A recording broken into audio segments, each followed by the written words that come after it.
After back-to-back games featuring 6 made threes, you start to understand the phrase "fear the spear." A year ago, Jewel Spear only had one game where she made 6 three-pointers, so it's clear in her 5th year she's found her shot.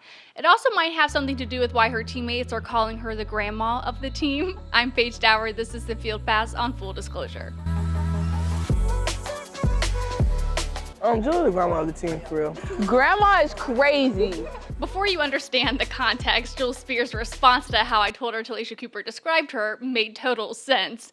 But it was disguised as a joke because you quickly learn how much this team looks to and relies on Jewel Spear for leadership. And then understanding that, you get the grandma comment. I mean, you treat your grandma with the utmost respect, you listen closely when she talks, and that's exactly how they act around Jewel Spear, and we've seen it a number of times this season.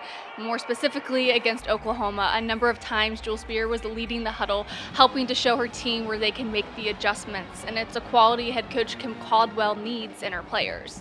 It's huge that you have your moments where you talk as a staff before you talk to your players, and you need your players to coach your players in that moment. They don't just need to be sitting there. They don't need to be whining. They don't need to be wandering off. It needs to be player-led. Also, being one of just 3 fifth-years on the team, being called grandma might just come with the territory. But I think it also highlights how Jewel Spear is approaching her final year as a Lady Vol. Either way, I'm gonna be a leader that's orderly and does what coach needs us to do and make sure that we're doing the same thing. But I think it just makes everything just go more smoothly. So I think it's been nice, not to be called a grandma, but it's been nice to just see my leadership role develop and become more confident as a leader. I feel like she's so locked in. I know Jewel goes, so whatever I can do to help her get there, I'm helping her get there.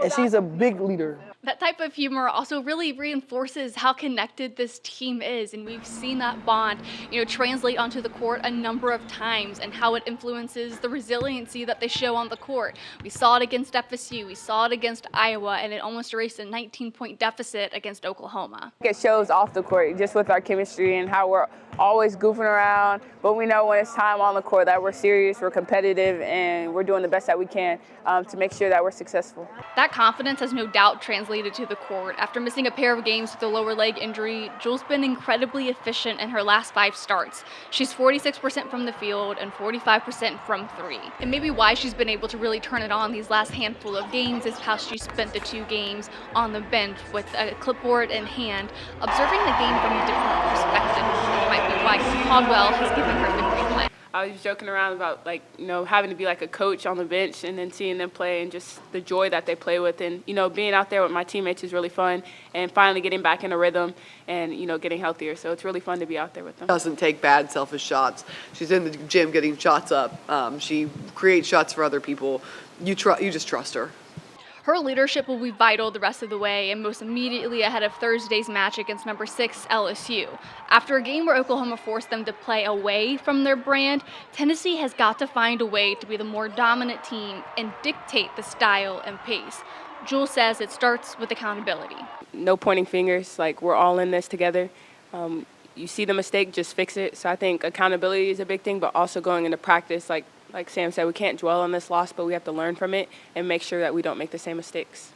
Sometimes the games won't go their way, and they'll have to suffer another tough loss. But as Jewel Spear notes, their standard is to be one of the hardest teams to play in the country. They get another shot at that Thursday when they take on number 6 LSU, and maybe in front of another 11,000-plus Lady Vol fans. I also want to shout out our crowd. We had a big crowd today. I think it was the largest of this season. So I just really want to give a shout out to them and just let them know we really do appreciate it and keep coming out. We'll be back Thursday around 10:30 p.m. for a post-game report following that top 25 showdown with the LSU Tigers. So make sure you're subscribed and tuned in so you don't miss out. I'll talk to you guys later this week.